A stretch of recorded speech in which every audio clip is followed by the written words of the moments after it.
At long last here, everyone, we finally have the official Dragon Ball Daima DLC characters for Dragon Ball Sparking Zero. But has our wish finally been granted at long last here?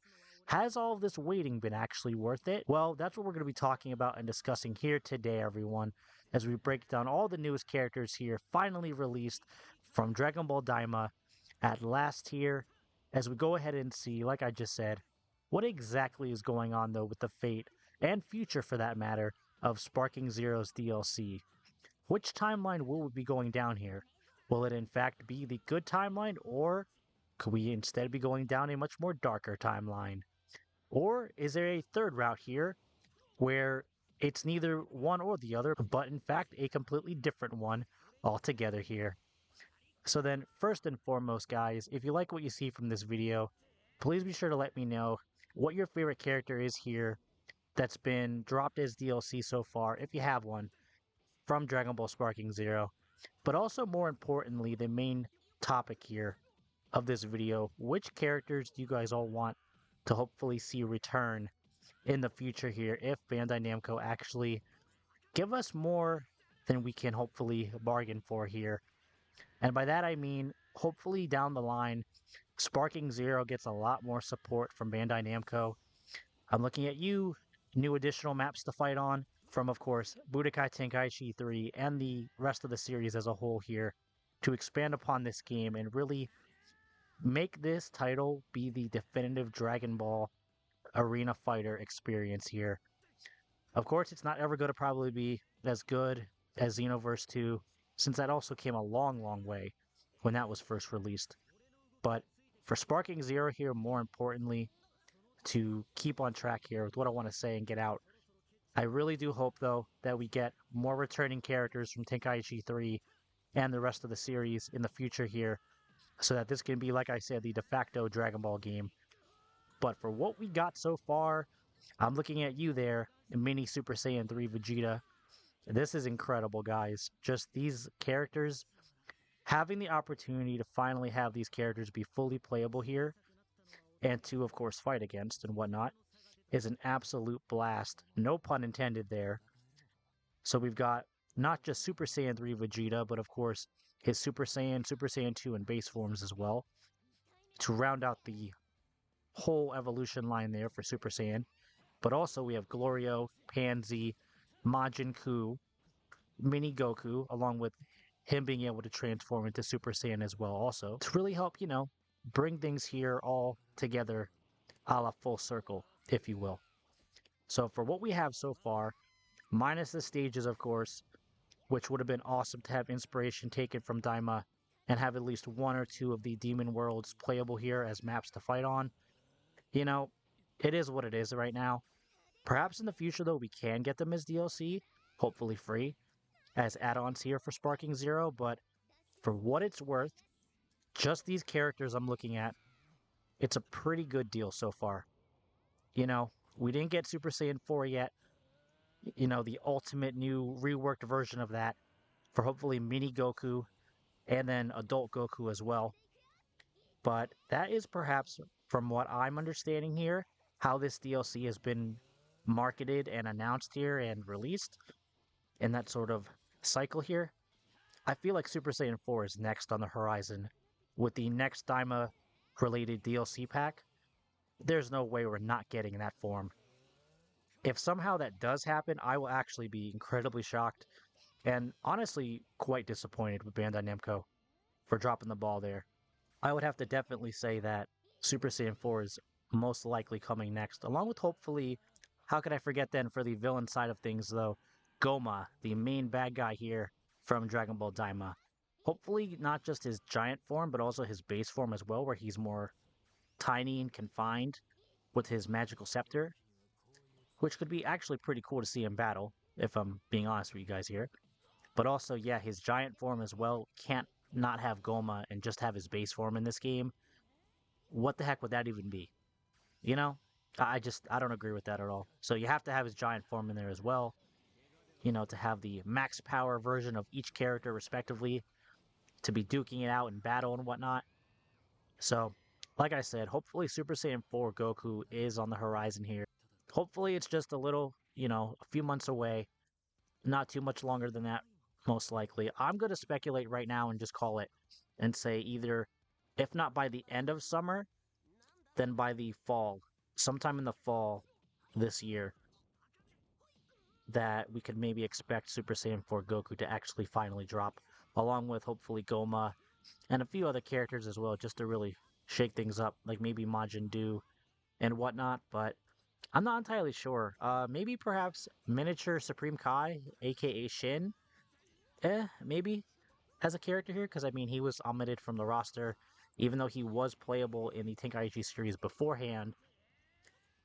So that could be maybe something. I mean, I'd be cool with it because also we don't have Kibito Kai either yet. So along with PyCon and a few other movie characters for that matter. So and of course the original Dragon Ball cluster of fighters as well. So hopefully they all come back at some point and make their appearance, well, renown again here and get more proper time to shine here with that regard to everything here related to Sparking Zero's roster and its future for that matter, just overall in general regarding what I have to say here.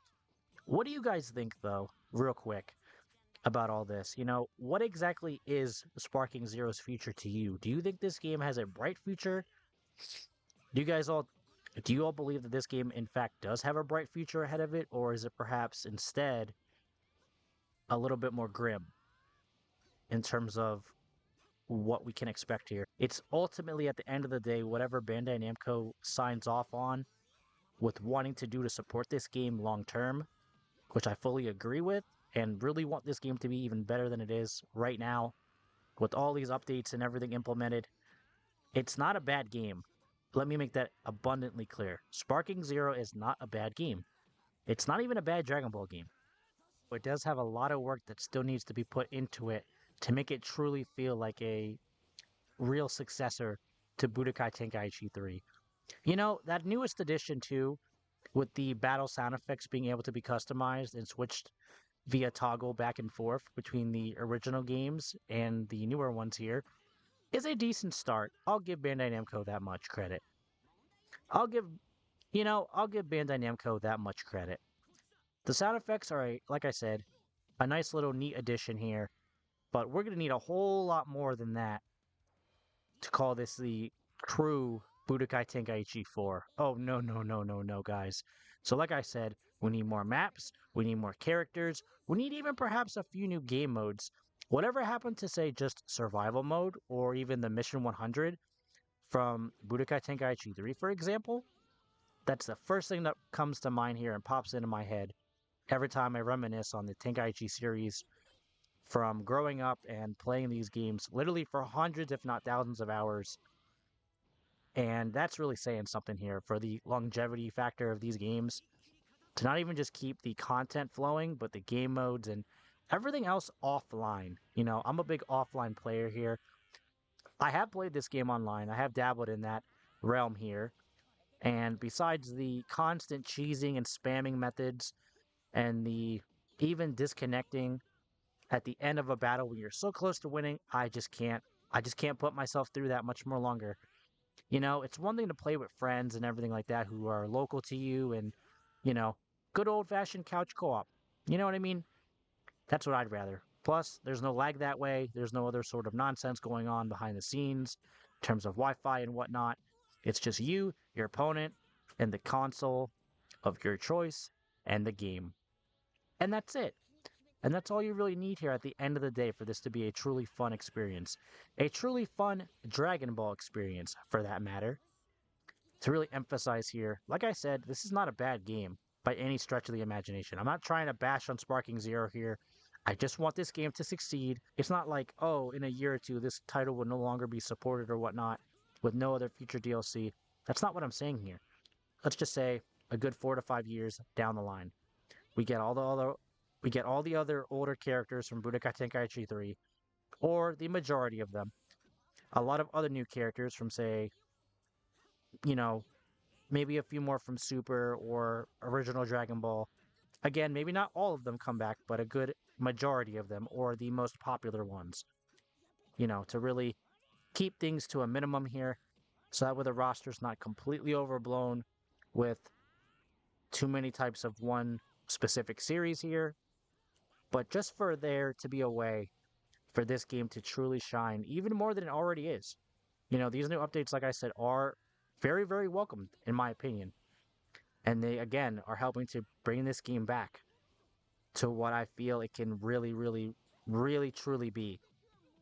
You know, these updates, like I said, are good, but there's always some room for improvement here. There's always some room for growth when it comes to these types of games in general, because I know they're not perfect and whatnot.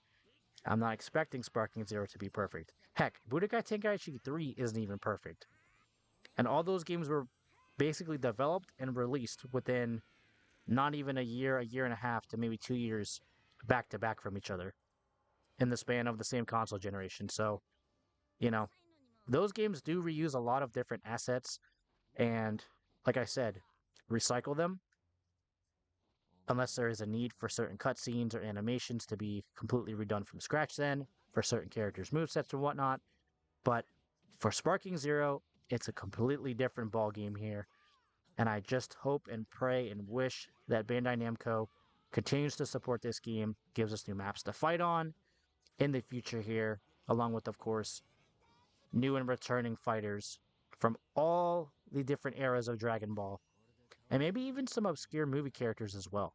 Can't forget about the movies here, you know what I mean? So, like I said here, though, guys, who exactly do you all wish to see either as a new character that's finally being playable for the first time here in a Dragon Ball game, or maybe instead a returning fighter from the previous Budokai Tenkaichi series of games? Who do you all want to see playable in Sparking Zero? And what type of future do you guys think that this game actually has as we go forward now and are rapidly approaching summer? You know, are we actually going to get Super Saiyan 4 during this time over the next couple months here? This next half a year? Or will it maybe perhaps be longer than that until we see Super Saiyan 4 Goku and all of his ultimate glory here representing the Saiyans and their raw, untapped potential when it comes to power from Dragon Ball Daima? Let me know, though, what you guys think about all this and then some down below in the comment section. Can't stress enough, please let me know what you like about this, what you dislike about this, everything, and then in between, I want to know what you guys think. So be sure, as always, then to let me know your thoughts and then some. So I would say that that just about does it for everything I want to cover here regarding all these cool new characters from Dragon Ball Daima and all this excitement it brings to Sparking Zero here to revitalize the game and help it, well, be the center of discussion here as we move forward. I'd say then that that just about does it for everything here on my end that I want to say at this time. So I guess on that note, then I'll be signing off for now. But as always, be sure to stay tuned and keep it. But as always, though, be sure to stay tuned right here for all this and much, much more from me. But I'll be sure to catch you guys all in my next video when we meet again. So, be sure to keep it tuned, like I said, right here, and I'll be sure to catch you all next time on the flip side.